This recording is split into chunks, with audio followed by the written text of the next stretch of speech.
and the feeling is definitely mutual. We've been a great team with Tom so far in this campaign, and we're having a lot of fun. We've knocked on a lot of doors, and to me, that's what politics is all about. It's about getting out there and talking to people. Steve Jardine says that when he teaches at Harvard and talks to people about getting involved in politics, he reminds them over and over, if you get involved because you think it's about you, you might as well stop right now, because that's not what it's about. It is about service, and that's what has to carry you through, and that is definitely why I'm running for the House of Representatives.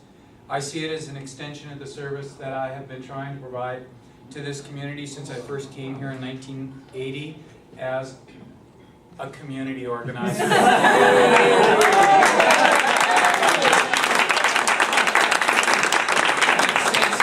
And since Lois and I came back in 1998, I think that one of the reasons we came back here, I came back and Lois joined me in coming here, is the sense that in a community like this, you can serve and you can make a difference and you can connect to people and connect to their lives.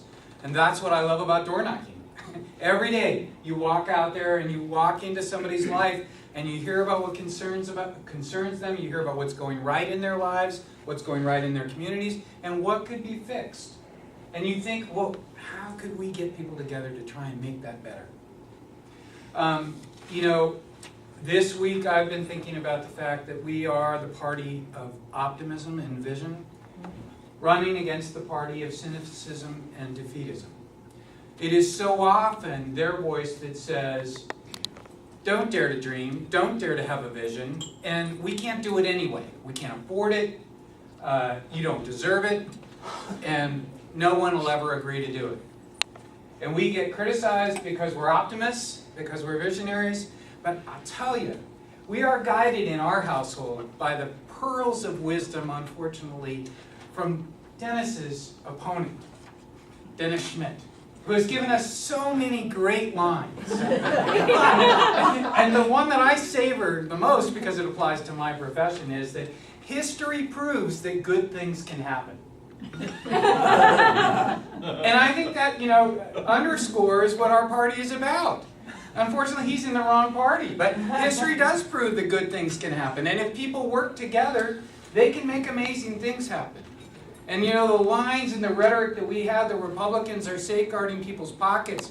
If you look at history, more often, incomes grow when there's a Democratic president. When there's Democratic leadership, that's when incomes grow. And funny thing, that's when deficits drop.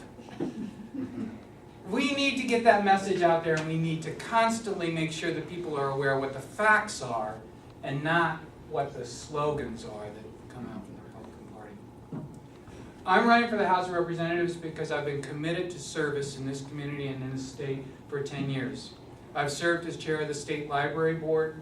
I have served this community as a school board member, on the library board here, as president of the Library Foundation.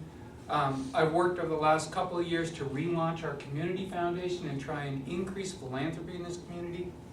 All those are things in which are ways in which I've tried working with other people in this community to really make something happen. Unfortunately, my opponents, like so many Republicans who get elected to office in this state, get elected because they have an R behind their name, not because they've made an effort to build a reputation in the community. If you Google my opponents, you won't find anything. Try it. I invite you to do that. And in our day and age, that's kind of a measure of what someone is doing in the community. Look it up, and you'll see there's nothing there. That's not what ought to qualify you for leadership in state government. What ought to qualify you is the time that you've spent working with people in the community, the understanding that you've gained about what the issues are and what the challenges are for people who live in your community, and the time that you've spent trying to solve those problems. That's what ought to qualify you. That's what our candidates in the Democratic Party have been doing, and we need to get that word out. Thank you very much.